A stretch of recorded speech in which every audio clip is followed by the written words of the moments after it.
जब भी हमारे परिवार में एक बेटी का जन्म होता है, इससे खुशी की बात परिवार वालों के लिए कुछ हो ही नहीं सकती। पर साथ ही साथ उस बेटी के माँ बाप के ऊपर आती है दो जिम्मेदारियां। पहली होती है कि उस बेटी की करी जाए एजुकेशन, बहुत ही अच्छी एजुकेशन, और दूसरी की जाए बड़े ही धूमधाम से शादी।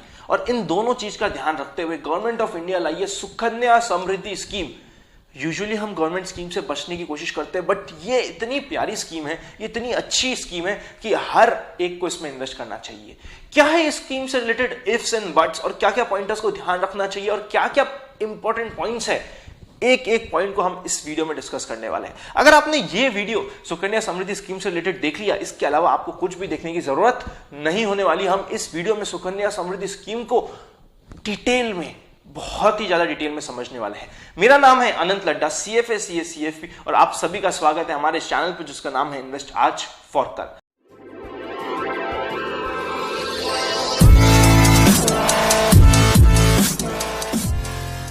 सबसे पहला पॉइंट, किस एज तक की बच्ची के लिए अकाउंट खुला जा सकता है। अगर आपकी बेटी की उम्र है 10 साल से कम, तो जी हां, आप इसमें अपना एक बेटी का अकाउंट खोल सकते हैं। पर अगर आपकी बेटी की एज हो चुकी है 10 साल से ऊपर, तो यह अकाउंट आप नहीं खोल सकते। कितने साल का यह अकाउंट होता है?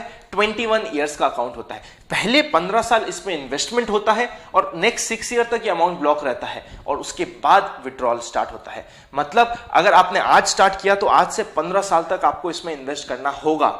16th ईयर से 21st ईयर तक ये अकाउंट में अमाउंट ब्लॉक हो जाएगा, और 21st ईयर के बाद आप ये अमाउंट निकाल सकते हैं।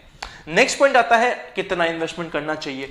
इसमें मिनिमम अमाउंट जो इन्वेस्टमेंट का है वो 250 रुपए है, लेकिन मैक्सिमम 1.5 लाख रुपए है। अगर आपने 1.5 लाख से ऊपर कुछ भी इन्वेस्ट किया, वो आपको रिफंड हो जाएगा, और उस पर जो इंटरेस्ट मिलता है सुकन्या समृद्धि स्कीम अकाउंट में, वो बिल्कुल भी नहीं मिलेगा। मतलब मिनिमम है 250 रुपए, मैक्सिमम है 1.5 लाख रुपए। पर एक इंपॉर्टेंट पॉइंट जो आपको ध्यान रखना है वो ये, कई लोगों को लगता है कि अगर मैंने किसी मंथ की इन्वेस्ट करना स्किप किया तो मेरा सारा अकाउंट ब्लॉक हो जाएगा, मेरा अमाउंट वेस्ट हो जाएगा, डूब जाएगा। ऐसा कुछ भी नहीं है, ये बिल्कुल झूठ है। कभी भी कहीं पे भी ऐसा नहीं लिखा हुआ इस स्कीम में कि आपको हर मंथ इन्वेस्ट करना कंपलसरी है। आप करते हैं, बहुत अच्छी बात है, पर अगर आप नहीं भी करते, कभी स्किप भी हो जाता है, तो कहीं भी कोई दिक्कत की, टेंशन लेने की बात नहीं है। बस इतना सा रूल है कि 250 रुपए मिनिमम और 1.5 लाख रुपए मैक्सिमम इन्वेस्ट कर सकते हैं। इन्वेस्ट तो कर दिया, कितना इंटरेस्ट मिलेगा? इंटरेस्ट मिलेगा इसमें 8.4% से, और वो भी हर ईयर एनुअली कंपाउंड होते जाएगा। मतलब जो चक्रवृद्धि ब्याज का फायदा होता है वो भी मिलेगा इसमें, और एनुअली ये कंपाउंड होता चलेगा। एंड 8.4% ऐसी स्कीम में जो पेटियों के लिए हो, बहुत ही अच्छा इंटरेस्ट रेट है। नेक्स्ट क्वेश्चन आता है, कितनी बेटियों के लिए हम ये अकाउंट खोल सकते हैं? मैक्सिमम 2 बेटी के लिए, लेकिन अगर जो सेकंड बेटी हुई है वो जुड़वा हो गई, तो वो दोनों जुड़वा के लिए आप खोल पाएंगे। मतलब रूल ये कहता है कि 2 बेटियों के लिए खोल सकते हैं, लेकिन सेकंड अगर जुड़वा हुई तो फिर दोनों जुड़वाओं के लिए खुल जाएगा। रिवर्स कर दे थोड़ी सी सिचुएशन कि हमारी पहली ही 2 जुड़वा हो बेटियां हो गई हो, तो उन दोनों के लिए खुल जाएगा, थर्ड डॉटर के लिए नहीं खुलेगा। समराइज किया जाए, 2 बेटियों के लिए खुला जाएगा, पर अगर सेकंड बेटी जुड़वा हो गई तो तीसरी बेटी जो जुड़वा होंगी उनके लिए भी खुल पाएगा ये अकाउंट। डॉक्यूमेंट्स क्या क्या चाहिए? जो डॉटर है उसका बर्थ सर्टिफिकेट और फोटो, और पापा का, उनके फादर का बैंक अकाउंट ऑब्वियसली, क्योंकि उससे से इन्वेस्ट होगा, प्लस साथ ही साथ पैन कार्ड, आधार कार्ड और फोटो इसमें जरूरी रहेगा। सिर्फ इतने से डॉक्यूमेंट्स के साथ ये अकाउंट बड़ी ही आसानी से खोला जा सकता है। टोटल टेन्योर जैसे कि हमने बात करी है 21 साल, पर क्या 21 साल से पहले भी आप इसमें से कुछ अमाउंट निकाल सकते हैं? क्या कोई ऐसी कंडीशन है? जी हां दोस्तों, अगर आपको अपनी बेटी की एजुकेशन के लिए पैसा चाहिए तो आप निकाल सकते हैं। 2 कंडीशंस फुलफिल होनी चाहिए। एक तो आपकी बेटी या तो 10th पास हो जाए, या फिर उसकी एज हो जाए 18 साल। मतलब अगर आपको उसके एजुकेशन के लिए पैसा चाहिए और वो 10th पास हो चुकी है, तो 50% टोटल कॉर्पस का आप निकाल पाएंगे।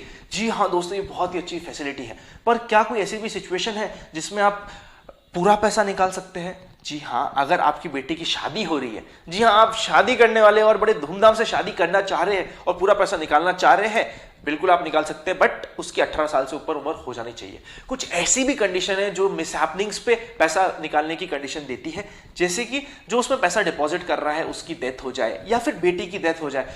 वी होप ऐसा कभी भी ना हो, बट अगर ऐसी कुछ एक्सट्रीम सिचुएशन आती है या फिर एक्सट्रीम इलनेस हो जाती है, तो ये पूरी स्कीम का पूरा अमाउंट आप एक साथ भी निकालने के लिए एलिजिबल हो जाते हैं। मिनिमम लॉक इन इन सभी कंडीशन के लिए होता है 5 साल, मतलब पहले 5 साल तक तो हम अज्यूम करते हैं कि आप इसमें से पैसा नहीं निकालेंगे, तो मिनिमम लॉक इन पीरियड है 5 साल। उसके बाद अगर आपको मैरिज के लिए पैसा चाहिए तो निकल जाएगा, एजुकेशन के लिए चाहिए तो 50% निकलेगा, और अगर कुछ इलनेस हो गई हो या फिर किसी की डेथ हो गई हो, जैसे जिसने डॉटर है उसकी या फिर जो डिपॉजिट कर रहा है उनकी, तो पैसा मिल सकता है। अब जो सबसे इंपॉर्टेंट पॉइंट जो आप जानना चाहते हैं कि इस स्कीम में मैंने 1000 रुपए, 2000, 4000, 5000 या जितना भी इन्वेस्ट किया उसमें से मुझे मिलने कितने वाला है, उसकी मैंने आपके लिए बना दी है एक टेबल जो अभी फ्लैश होने वाली है। मैं फिगर्स भी बोलता जाऊंगा और आपको टेबल दिखती जाएगी। अगर आपने पर मंथ 1000 रुपए इन्वेस्ट किया है तो आप टोटल स्कीम में 1,80,000 रुपए इन्वेस्ट करने वाले हो, जिसकी वैल्यू रिडम्पशन के समय होगी लगभग 5,70,000 रुपए। अगर आपने 2000 रुपए इन्वेस्ट किया है तो टोटल इन्वेस्टमेंट वैल्यू होने वाली है 3,60,000 रुपए, जिसकी वैल्यू आपको मिलेगी लगभग 11,50,000 रुपए के आसपास। अगर आपने 3,000 रुपए इन्वेस्ट किया है तो 5,40,000 रुपए का आपका टोटल इन्वेस्टमेंट प्रिंसिपल का अमाउंट होने वाला है, जिसकी वैल्यू बढ़ के हो जाएगी 17,10,000 रुपए। अगर आपने 4,000 रुपए इन्वेस्ट किया है तो 7,20,000 रुपए का प्रिंसिपल इन्वेस्टमेंट कर चुके हो, 22,80,000 के आसपास उसकी वैल्यू हो जाएगी रिडम्पशन के समय। अगर आपने 5,000 रुपए इन्वेस्ट किया है तो आपका टोटल प्रिंसिपल अमाउंट हो जाएगा 9 लाख रुपए का, जिसकी वैल्यू लगभग 28,50,000 रुपए आपको रिडम्पशन पे मिलने वाली। और अगर आपने महीने का 12,500 मतलब साल का 1.5 लाख जो मैक्सिमम लिमिट है वो इन्वेस्ट किया है तो टोटल इन्वेस्टमेंट आपका लगभग 22,50,000 रुपए होने वाला है, जिसकी वैल्यू 74 लाख के आसपास आपको मिलेगी रिडम्पशन के समय। तो ये थे सारे फिगर्स जो आपको मिलने वाले। हो सकता है ये आपको टेबल हेल्प करे ये जानने में कि कितना पैसा आपको मिलेगा। जब भी हम इन्वेस्ट करते हैं पहला सवाल ये आता है कितना दोगे, वो मैंने आपको बता दिया। आई थिंक हमने सुकन्या समृद्धि स्कीम से रिलेटेड हर एक पॉइंटर्स को, हर एक पहलू को कवर किया है। अगर आपके अभी भी कुछ डाउट्स रह गए हैं प्लीज कमेंट करके बताइए, आई विल ट्राई और मैं उसको रिवर्ट करने की कोशिश करूंगा। अगर आपने इस चैनल को सब्सक्राइब नहीं किया है प्लीज सब्सक्राइब किए बिना मत जाइएगा। बहुत ही इंटरेस्टिंग वीडियोस आने वाले हैं आने वाली सीरीज में, और आपके कुछ इंटरेस्टिंग वीडियोस छूट जाएंगे और बेल आइकन क्लिक नहीं किया तो नोटिफिकेशन नहीं मिलेगा। दोस्तों के साथ शेयर करना मत भूलिएगा। अगर मुझसे किसी भी सोशल मीडिया प्लेटफॉर्म पे जुड़ना चाहते हैं लिंक्स डिस्क्रिप्शन पे है, स्पेशली इंस्टाग्राम और लिंक्डइन पे मैं एक्टिव हूं। ट्विटर पे ऑफ लेटली बहुत ज्यादा ट्वीट्स आने लगे हैं, आप कनेक्ट हो सकते हैं। नेक्स्ट वीडियो तक के लिए हैप्पी इन्वेस्टिंग और सुकन्या समृद्धि स्कीम में इन्वेस्ट करना मत भूलिएगा।